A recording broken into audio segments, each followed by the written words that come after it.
Okay, good afternoon. Further continue कर रहे हैं फंड फ्लो स्टेटमेंट में। क्वेश्चन नंबर 38 करा रही हूं मैं। A company finds on 1st April that it is short of funds with which to implement its program of expansion. On 1st April, it had a bank balance of 1,80,000, while on 31st March, it had an overdraft of 68,750. From the following, prepare a statement of sources and uses of net working capital यानी कि fund flow statement. हमारे को क्या क्या दिया हुआ है, सिर्फ बैलेंस शीट की कुछ आइटम्स के बारे में हमारे को दिया हुआ है।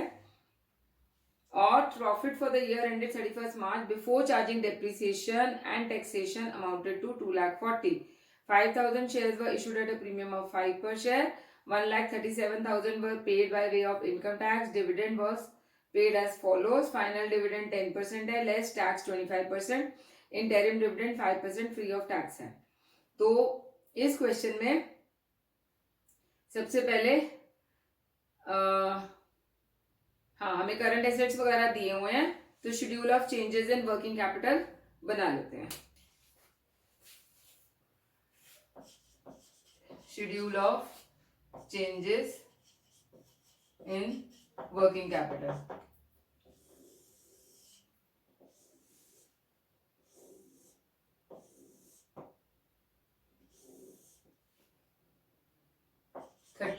March 2010, 31st March 2011. Increase in working capital, decrease in working capital. Current assets में स्टॉक एंड स्टोर्स है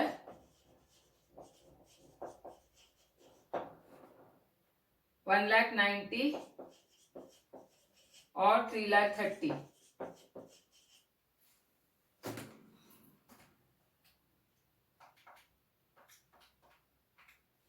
1,40,000 का इंक्रीज हो रहा है।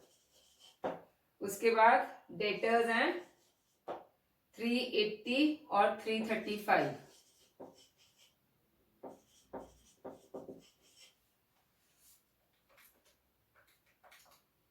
डिक्रीज हो रहा है 45,000 का। बैंक बैलेंस हमें दिया हुआ है 1,80,000, ठीक है। और यहाँ 0 है, बैंक ओवरड्राफ्ट हम करंट लाइबिलिटीज में दिखाएंगे। तो ये हमारा डिक्रीज हो गया 1,80,000 से। उसके बाद बिल्स रिसीवेबल है 87,500 और 95,000 का।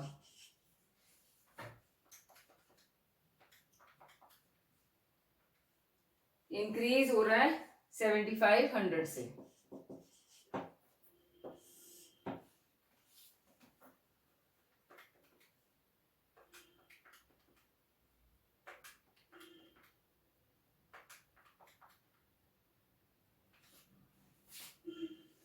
837500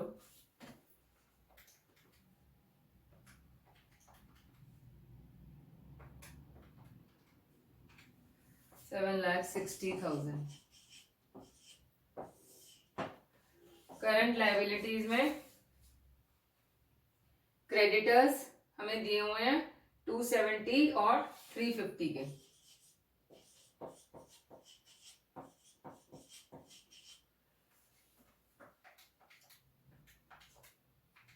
इंक्रीज हो रहा है तो डिक्रीज हो जाएगा 80,000 से।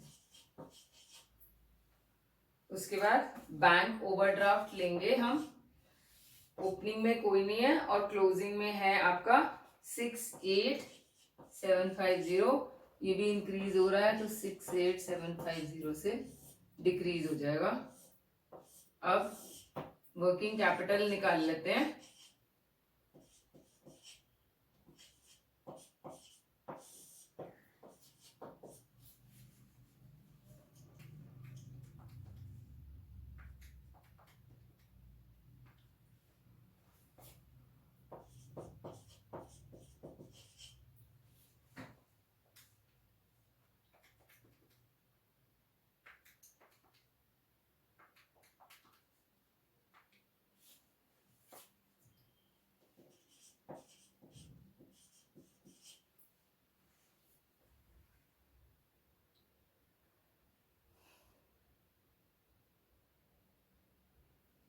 -567500, तो हमारा डिक्रीज इन वर्किंग कैपिटल है 226250। ठीक आ गया ये वाला। तो डिक्रीज इन वर्किंग कैपिटल 226250।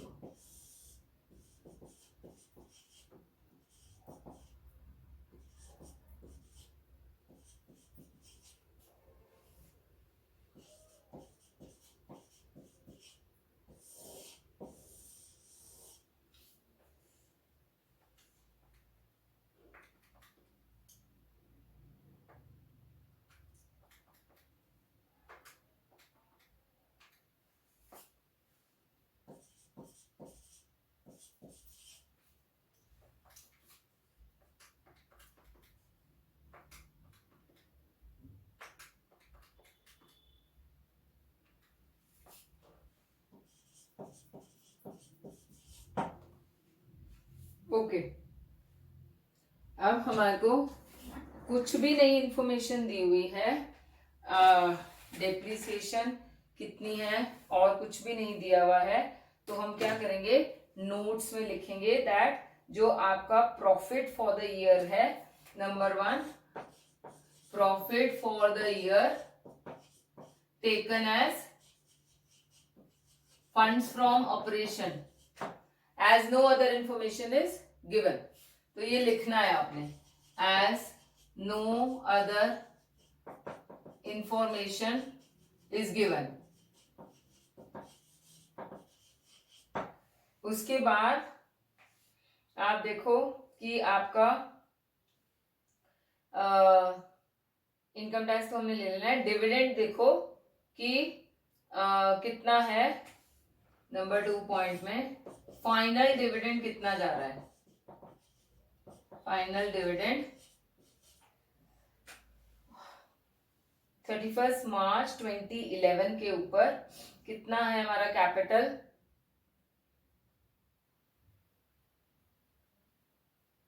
2,50,000। ठीक है, 2010 का फाइनल डिविडेंड है ये। ठीक है, तो हमने इसीलिए 31 मार्च 2010 का आपने कैपिटल लेना है। तो फाइनल डिविडेंड इज हमारा 2,50,000 के ऊपर कितना है, 10%, 25,000 आपका ये डिविडेंड आ जाएगा, minus tax deducted at source.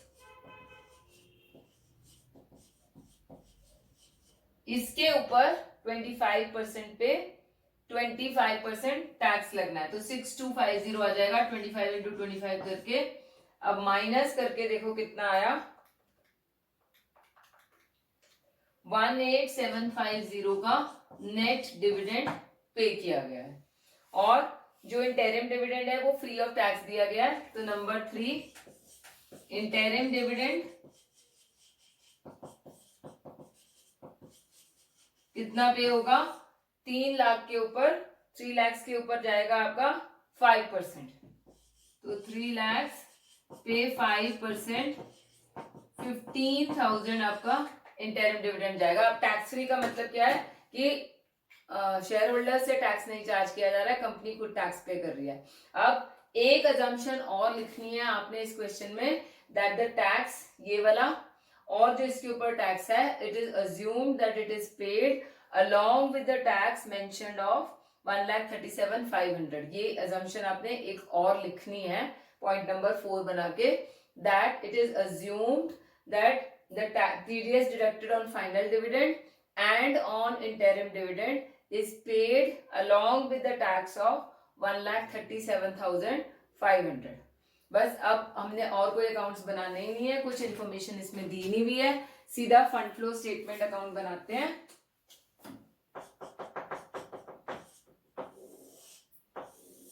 Funds from operation हमने प्रॉफिट ही ले लेना है, ये वाला 2,40,000 का।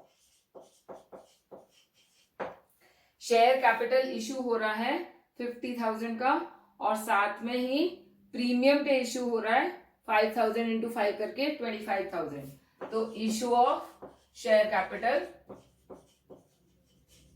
50,000 इसकी वजह से शेयर प्रीमियम भी आ गया हमारे पास 25,000 का। फिर ये वाला डिक्रीज इन वर्किंग कैपिटल यहीं पर आएगा 226250। अब फिक्स्ड एसेट्स देखो हमारे को दिए हुए हैं, उसमें परचेज दिख रही है, तो फिक्स्ड एसेट परचेज 11,20,000 माइनस 750,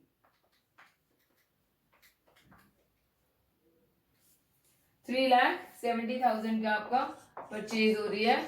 अब डिविडेंड पेड आएगा दोनों, फाइनल डिविडेंड पे हो रहा है 18,750 का टैक्स डिडक्ट करने के बाद 18,750। इंटरिम डिविडेंड पे हो रहा है 15,000 का, ये पे हो गया, और टैक्स दिया हुआ है हमारे को 1,37,500 का, तो टैक्स पे 1,37,500। अब ये हमारा टैली होना चाहिए।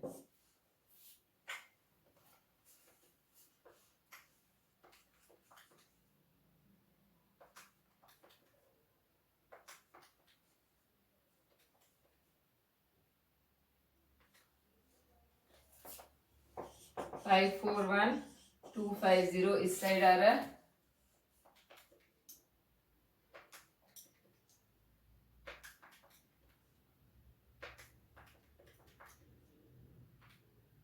सेम आ गया, तो हमारा ये टैली हो गया। एक और क्वेश्चन करा रही हूँ, question number 39। Following are the summarised balance sheets of ABC limited. इसके अंदर हमारे को दिया हुआ है, ओके, बैलेंस शीट्स में सारी इंफॉर्मेशन दी है। एक अलग चीज ये है कि प्रोविजन फॉर डाउटफुल डेट्स भी दिया हुआ है। During the year 31st March, machinery costing 2 lakh, accumulated provision for depreciation this much was sold for 1,50,000. 1 lakh preference shares was issued at a premium of 10,000. Net profit of 2010-11 was arrived at after taking credit for profit on sale of machinery, reduction in provision for doubtful debts and writing of the discount on issue of debentures. तो हमारे को schedule of changes in working capital बनाना है और fund flow statement बनानी है। इसको बनाते हैं, पहले यही वाला बना लेते हैं, schedule of changes in working capital.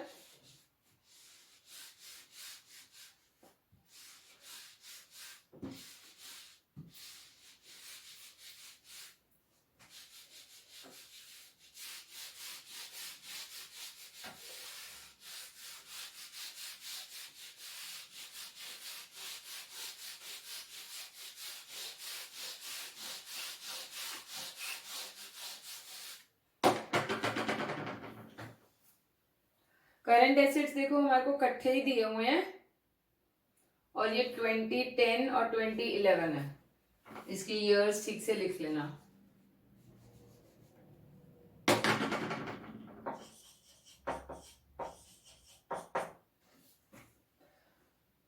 Current assets हमें दिए हुए हैं 9,60,540 और 791,800। डिक्रीज हो रहे हैं,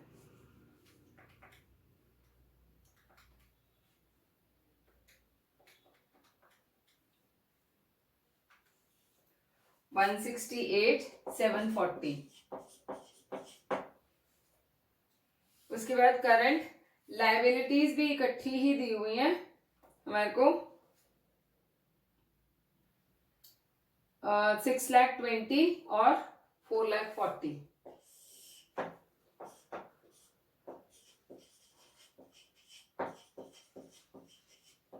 ये डिक्रीज हो रहा है तो इंक्रीज हो जाएगा,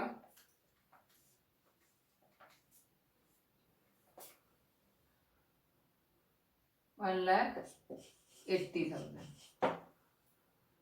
अब वर्किंग कैपिटल,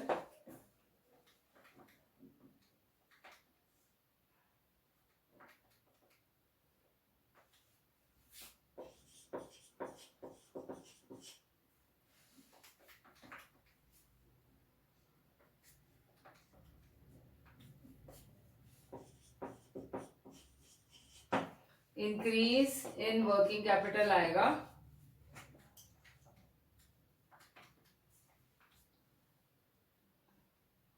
11260। ठीक आ रहा है आंसर?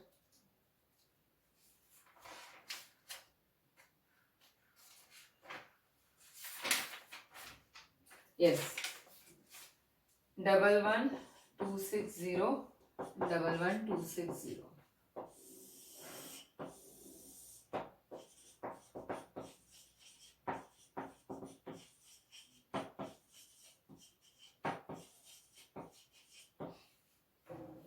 अब इसके अंदर हमारे को मशीनरी के बारे में कुछ दिया हुआ है जो सेल हुआ है, मशीनरी अकाउंट अलग से नहीं दिया हुआ है, तो हम फिक्स्ड एसेट्स अकाउंट बना लेंगे। To balance brought down to 23,36,960 और by balance brought down carried down sorry, ये हो जाएगा 24,60,500। अब हमारी सेल हुई है बाय बैंक या बाय कैश करके 1,50,000 की। अक्यूमुलेटेड डेप्रिसिएशन इसके ऊपर थी 60,000 की, बाय डेप्रिसिएशन 60,000 की। कॉस्ट थी उसकी 2 लाख की, 60,000 डेप्रिसिएशन माइनस करके रिटर्न डाउन वैल्यू 140 आ गई। सेल हुआ है 150 का, प्रॉफिट हो जाएगा to profit and loss account, जो प्रॉफिट ऑन सेल है 10,000 रुपीज का प्रॉफिट हो जाएगा। तो बैलेंसिंग फिगर हमारा परचेजेस आ जाएगा टू कैश या बैंक करके, देखते हैं कितना आता है। 2460,500 प्लस 1,50,000 प्लस 60,000 26,70,500 ये आ रहा है, माइनस आपका 23,36,960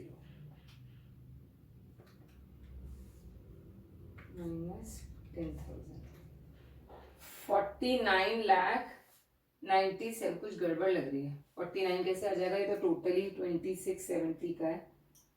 500 माइनस 23,36,960 माइनस 10,000, यस 3,23,540 का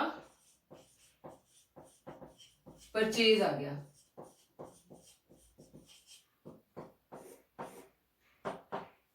अब अक्यूमुलेटेड डेप्रिसिएशन या प्रोविजन फॉर डेप्रिसिएशन जो लिखा हुआ है क्वेश्चन में, वो अकाउंट बना लेते हैं।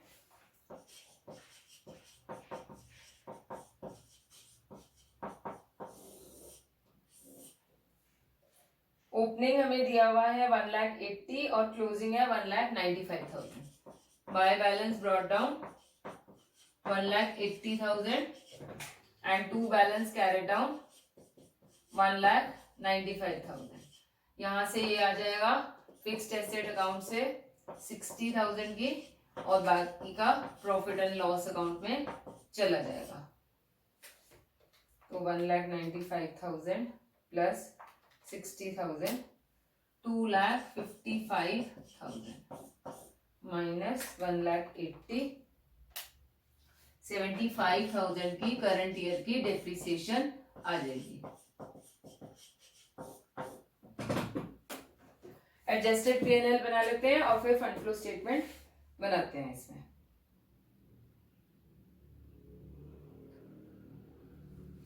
ओके,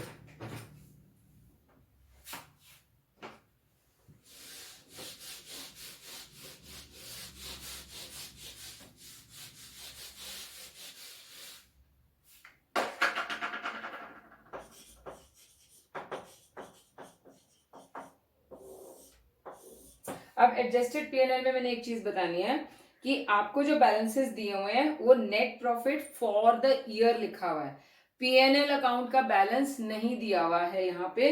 तो हमने सिर्फ क्लोजिंग बैलेंस लेना है 1,55,800 का ये जो ओपनिंग है इसमें एडजस्ट होके ही ये क्लोजिंग आया हुआ है। तो टू बैलेंस कैरेट डाउन 1,55,800 का, ये एक डिफरेंट चीज है इसके अंदर। पीएनएल नहीं दिया हुआ है, ना रिजर्व्स एंड सरप्लस, ना रिटेन्ड अर्निंग्स, ऐसा कुछ नहीं लिखा हुआ है। Net profit for the year ही दिया हुआ है। तो अब इसके अंदर हमने एक तो डेप्रिसिएशन ऐड कर देनी है, ये वाली 75,000 की।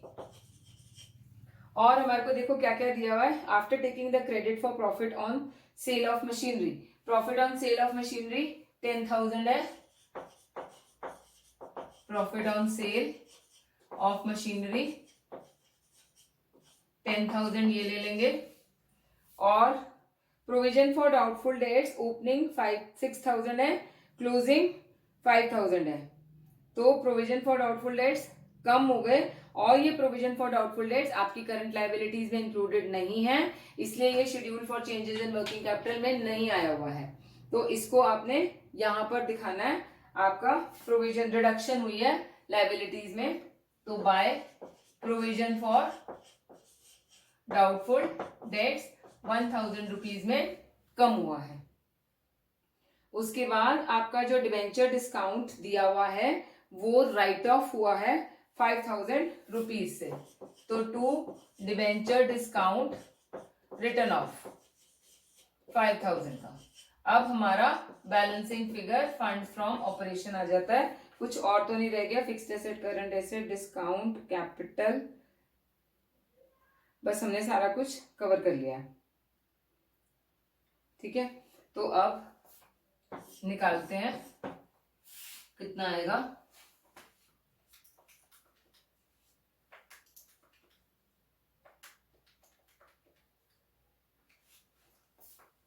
To 3,5,800 minus 11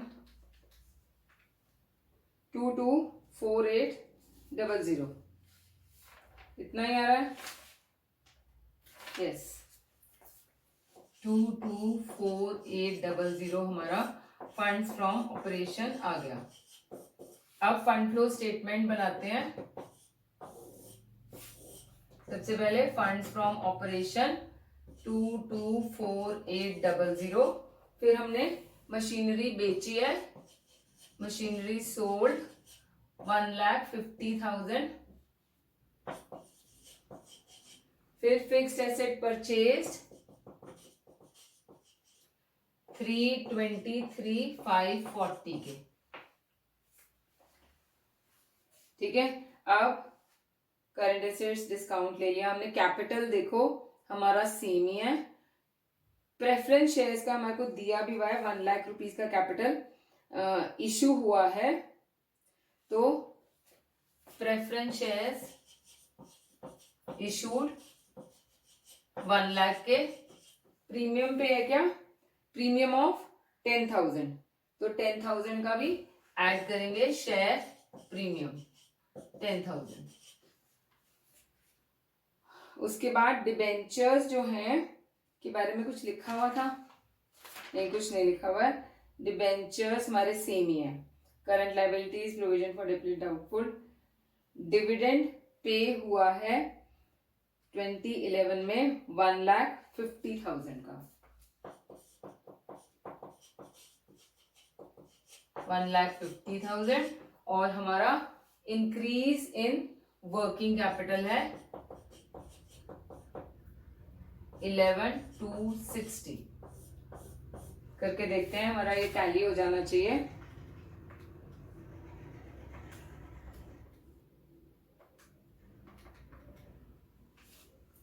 $48,4800।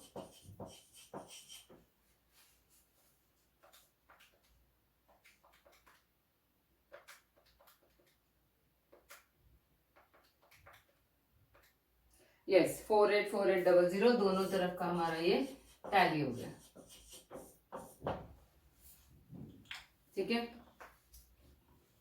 तो क्वेश्चन नंबर 37 आपका होमवर्क है। सिर्फ देखने में ही ये क्वेश्चन थोड़ा बड़ा है, काफी सारी चीजें हमने इसकी कवर की हुई हैं, कुछ एडिशनल इंफॉर्मेशन में नहीं दिया हुआ है हमारे को।